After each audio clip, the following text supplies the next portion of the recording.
আর কালকে আমরা কইলাম তো ৬-৭ জন।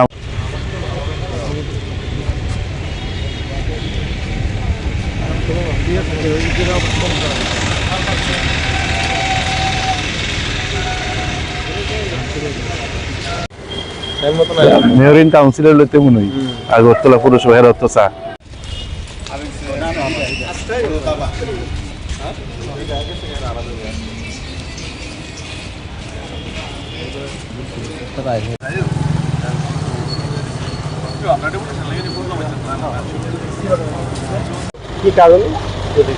আমরা ডিওএফ এর পক্ষে এসেছি জেলা পুলিশের কাছে ডেপুটেশন।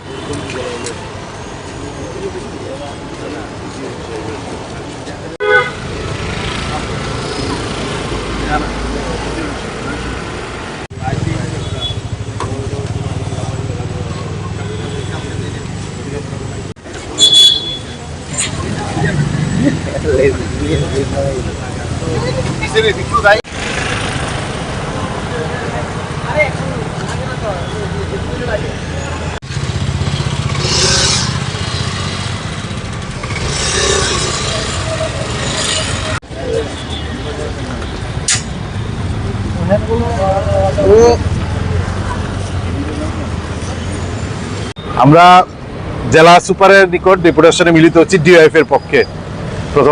প্রথমত হচ্ছে ধারাবাহিকভাবে আমরা ডিওয়াইফআই নেশার বিরুদ্ধে এবং নেশা কারবারিদের গ্রেপ্তার করার দাবি জানিয়ে আসছি। আমরা দেখছি সেই ক্ষেত্রে নেশার বাণিজ্য প্রতিদিন বৃদ্ধি পাচ্ছে। রেলে মানে করে নেশা আসতো, এখন পুষ্টবিশ্বের মাধ্যমে নেশা আসছে।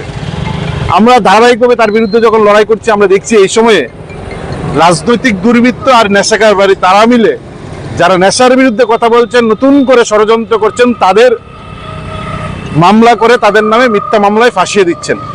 আমাদের মোহনপুর বিভাগের সভাপতি ডিওএফ এর সুব্রত গুপ মোহনপুর এলাকায় ধারাবাহিকভাবে নেশার বিরুদ্ধে লড়াইয়ের অন্যতম মুখ।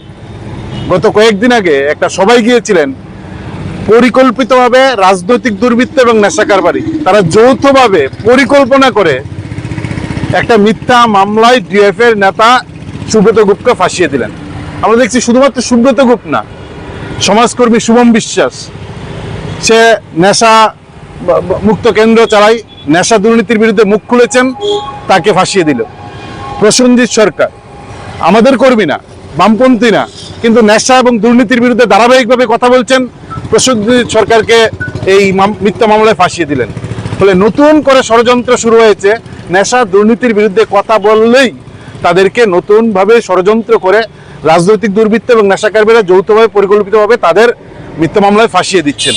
আমরা এই বিষয়টা জানাতে এসেছি যে সঠিক তদন্ত করা এবং যারাই পরিকল্পনা করছেন তার পেছনে যারা যুক্ত তাদের বিরুদ্ধে যেন পুলিশ কঠোর ব্যবস্থা গ্রহণ করে এবং যাদেরকে ফাঁসানো হচ্ছে তারা যেহেতু নেশার বিরুদ্ধে আন্দোলনের অন্যতম মুখ, এই বিষয়টা সুষ্ঠু তদন্ত করা। এক। ২ নম্বর হচ্ছে আমরা দেখছি এই সময়ে সমাজের মাধ্যমে সরকার বিরোধী কোনো কথা বললেই বিজেপি মামলা করছে, পুলিশ দ্রুত গিয়ে তাদেরকে গ্রেপ্তার করছেন, জেল খাটাচ্ছেন।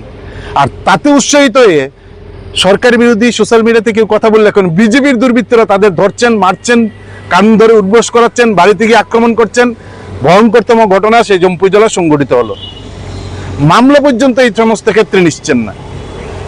আর তার সঙ্গে আমরা যেটা বলতে চাই, গতকালকে আমরা দেখলাম সংবাদ মাধ্যমের মধ্য দিয়ে নেশার বিরুদ্ধে কথা বলছেন একজন মন্ত্রী, এবং আমরা বলবো যে গোটা রাজ্যের মানুষ আপনারা দেখবেন যে রাজ্যের মন্ত্রী টিঙ্কু রায় গতকালকে সংবাদ মাধ্যমের কাছে নেশা নিয়ে কথা বলছিলেন, অনেক কথা বলছেন, কিন্তু একটা বার নেশা কারবারি নেশা বাণিজ্যের বিরুদ্ধে একটা শব্দ উচ্চারণ করলেন না।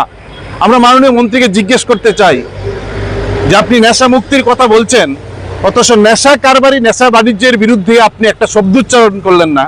আপনি বললেন নেশা মুক্তি কেন্দ্র সরকার করছেন, মানিক শাহ রাস্তা দিয়ে হাঁটছেন সচেতন করতে, তিনি রাস্তা দিয়ে হাঁটছেন মানুষ সচেতন করার জন্য তিনি নিচ্ছেন। কিন্তু মন্ত্রী কেন নেশা কারবারি এবং নেশা বাণিজ্যের সম্পর্কে মন্ত্রী নিশ্চুপ থাকলেন, একটা শব্দ তার বিরুদ্ধে উচ্চারণ করলেন না? রাজ্যের মানুষ এবং আমাদের নতুন করে প্রশ্ন তৈরি হচ্ছে, এতে মন্ত্রী দুর্বলতা কোথায়? কেন মন্ত্রী নেশা কারবারি, নেশা বাণিজ্য, নেশা পাচারের বিরুদ্ধে কথা বললেন না? রেল থেকে পুষ্ট বিষ, নেশার পাচার হচ্ছে, বাণিজ্য হচ্ছে, এবং নেশা কারবারিরা এখন নতুন করে সরকারি যাতায়াত পরিবহনকে ব্যবহার করছেন নেশা বাণিজ্যের জন্য। বলে এই সরকারের ব্যর্থতা ডাকতেই নেশা কারবারির বিরুদ্ধে কেন সরকার এবং মন্ত্রী কথা বলছেন না জানি না। কনভিকশন রেট হচ্ছে 3.09% নেশার, বলে 97% নেশা কারবারি যা মামলা হচ্ছে তারা মুক্ত হয়ে যাচ্ছেন। ফলে এই অবস্থায় আমরা এসপির কাছে এসেছি যে এই বিষয়ে যেন এসপি যথাযথ ভূমিকা গ্রহণ করে এবং রাজ্যের নারীরা সুরক্ষিত না, সমাজদ্রোহীরা বাড়ছে, রাজনৈতিক দুর্বৃত্ত নেশা কারবারিরা সমাজ দখল করে আছে, তাদের হাত থেকে সমাজকে মুক্ত করার দাবি নিয়ে আমরা জেলা পুলিশের সঙ্গে দেখা করতে এসেছি। আমার দেশের স্বাদ গন্ধ আমার সবচেয়ে প্রিয়। আমার জয় যেমন দেশের জয়, দেশের আনন্দ মানে আমার আনন্দ। লংতরাইয়ের গুঁড়ো মশলা হোক বা সর্ষের তেল, আমার দেশের প্রোডাক্ট। আর সেই লংতরাই দিয়ে রান্না যখন খাই তখন পাই দেশের স্বাদের আনন্দ।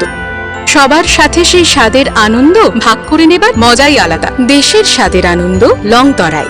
লংতরাই, রান্নায় তোমাকে চাই।